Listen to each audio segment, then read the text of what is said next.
Hey everyone, welcome to The Explainer. I am so glad you're here. We're going to dive right in today because we are embarking on a really fascinating psychological journey. We're going to explore the hidden forces, those totally silent currents that are actually driving our everyday decisions. We'll be unpacking some profound psychological concepts about human behavior, and trust me, it's going to be a wild ride. So I want to kick things off with a pretty big question. Usually, right, when we analyze our lives, we focus heavily on what we're actively choosing. We think about our goals, our ambitions, our practical next steps. But the concepts we're looking at today flip that completely on its head.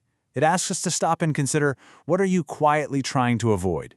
True self-discovery really only begins when we start looking at the invisible motivations pushing us away from things, rather than just focusing on what we think we're moving toward. And this is where it gets super interesting, because this completely reframes a concept you probably think you already know all about: astrology. In this context, it doesn't treat the horoscope as some mystical crystal ball that's going to predict tomorrow's lottery numbers. No way. Instead, it defines it as a psychological map. It's basically a mirror for self-discovery. It suggests that these planetary symbols are actually just reflections of our deepest, often totally unrecognized fears and defenses. So, for the rest of this explainer, we're going to use this framework to decode the subtle currents moving beneath your everyday decisions. All right, let's move into Section 1, Mind, Memory, and Identity, the Inner Self. So this brings us to the sun. In this framework, the sun represents your core identity and the life you're trying to build. But I really want you to think about this quote. The greatest fear is often hidden beneath the strongest effort. I mean, we all know someone who just works endlessly, right? Like literally to the point of burnout. Well, that endless hustle might not actually be fueled by a genuine excitement for ambition. Actually, scratch that. It's very often driven by a secret, terrifying fear of being overlooked, or just a massive discomfort with truly being seen. The sun reveals exactly where our sense of self is constantly seeking reassurance. Now let's see how that builds when we look at the moon. The moon holds our emotional memory. It remembers everything. A childhood disappointment, an unexpected loss, way after your conscious mind says, oh, I've moved on. Have you ever totally avoided a tough conversation and just told yourself you were just being practical? Yeah, that is usually an emotional habit completely disguising itself as common sense. We hold so tightly to familiar situations because the uncertainty of change just reminds us way too much of past pain. And this perfectly illustrates how our minds try to protect us, which brings us to Mercury. Mercury is all about the stories we tell ourselves. Now, on the surface, looking at the left side here, this just looks like endless overthinking or constant analysis. We think we're just being super thorough, right? But hidden just beneath the surface, over on the right, is a massive fear of making mistakes. It's the fear of uncertainty. Our mind is literally imagining every single possible outcome just to keep us safe. But this quote-unquote protection quietly becomes a limitation when overthinking completely replaces actual living. Okay, moving right along to Section 2, Love, Action, and Expansion, the Relational Self.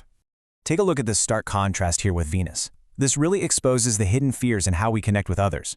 On the surface, behavior might look like seeking love and pleasing absolutely everyone around you. Or it could be the exact opposite, staying completely emotionally distant and aloof. But we've got to dig a little deeper here. Are those behaviors genuine expressions of connection, or are they rooted in a secret, agonizing fear of rejection? Because honestly, the boundaries you put up often shout out the fears that your words never actually acknowledge. So how do we assert ourselves? Well, that's where Mars comes in. And Mars exposes fear in some really unexpected ways. On the surface, you might just see anger, a desperate need for control, or a life of constant, exhausting activity.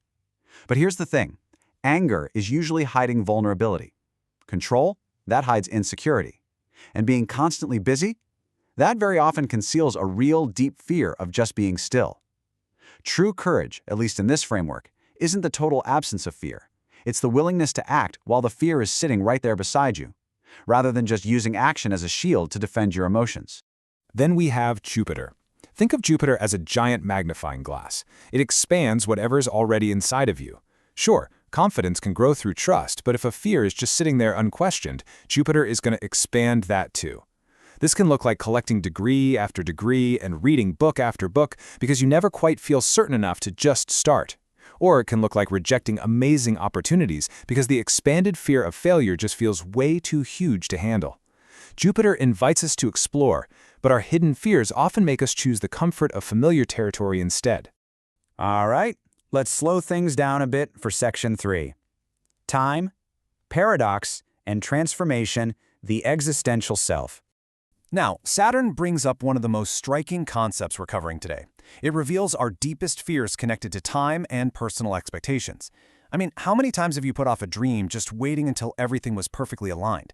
How often do you harshly criticize yourself, waiting for absolute confidence before you even try? Saturn quietly taps you on the shoulder and asks a really tough question.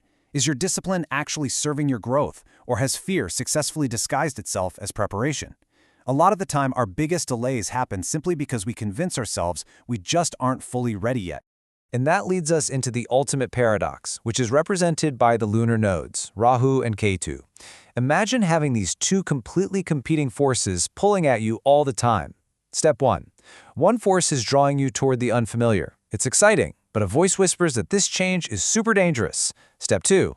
The other force encourages you to just retreat back into an old familiar identity that doesn't even fit you anymore, promising you that staying exactly the same is the only way to be safe. So, what are we actually supposed to do with all that noise? Well, there's a really powerful piece of wisdom here. Fear often grows louder whenever genuine transformation approaches. This is absolutely crucial to understand. The key takeaway is that both of those voices, the fear of the new and the comfort of the old, they totally deserve your observation, but they absolutely do not demand your immediate obedience. A massive spike in fear isn't necessarily a stop sign. It's very often the flashing indicator that real, profound growth is right around the corner. Which brings us to our final empowering part. Section 4, Awareness over Fear, the ultimate cure. Look, the goal was never to just magically delete fear from your life. Fear is human. It's always going to be there, talking to you. The whole point of this psychological mapping is simply to help you recognize the fear before it silently makes your decisions for you. Every single challenge you face is an amazing opportunity to drag what's unconscious out into the light so you can finally see whose voice has been driving the car this whole time. So I want you to ask yourself, and really let this sink in for a second. Are you choosing from awareness, or are you choosing from protection? When you look at your career, your relationships, your everyday habits, are you actively building the life you want with your eyes wide open? Or are you just heavily fortifying a castle to protect yourself from the things that hurt you in the past? And that brings us to the ultimate takeaway.